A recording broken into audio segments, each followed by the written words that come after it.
Assam police बिफानाव गोदानै साख्रि मोननाय बिजाथिफोरनिसिम बे समाव माखासे गोनांथार खावलायनाय। आसाम पुलिस बिफानाव गोदानै एसआइ आरो डीएसपी महरै थिसनजानाय बिथांमोननिसिम माखासे गोनां बाथ्राफोरखौ खावलायदों आसामनि गिबि मन्थ्रि हिमन्त बिश्व शर्माया। पुलिस बिफाननि मावफारियाफोरखौ सरासनस्रा सुबुंफोरनि सायाव मोजाङै आखुथाय दिन्थिनायजों लोगोसे रायजो राजानि थाखाय जेब्लायबो मददआव गसंनांगौनि थाखाय खावलायदों गिबि मन्थ्रि बिथाङा। थारैनो मा खावलायदों?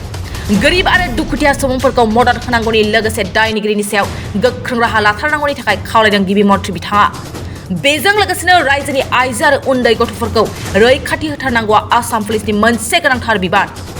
आसाम पुलिसनि मावफारियाफ्रा गोरिब दुखुथिया आरो आंखाल जानाय सुबुंफोरनि सिगाङाव जेब्लायबो गसंनायजों लोगोसेनो रैखाथिनि सुबिदा होनांगोन।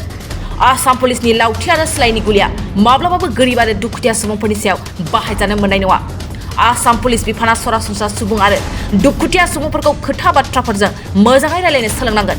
गोरिब दुखुथिया आरो आंखाल जानाय सुबुंफोरनि सायाव पुलिस बिफाना माब्लाबाबो बाहायजाथावै बाथ्रा बाहायनो मोननाय नङा। अदेबानि माब्लाबा माखासे पुलिसफ्रा गोरिब दुखुथिया सुबुंफोरनि सायाव इनाय अनागार खालामो आरो गादबनानै दोननो नाजायो। नाथाय बेफोर नुथाया माब्लाबाबो मोजां जानो हाया होननानै फोरमायदों रायजोनि गिबि मन्थ्रि हिमन्त शर्मा बिथाङा।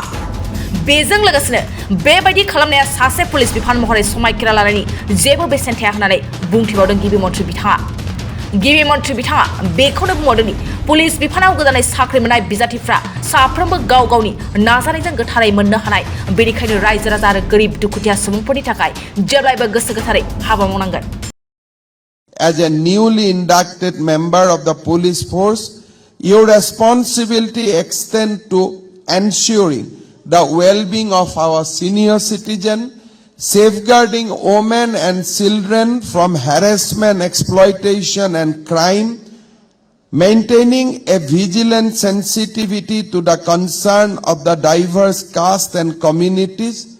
It is imperative to proactively work towards preventing any potential violence that may erupt in society.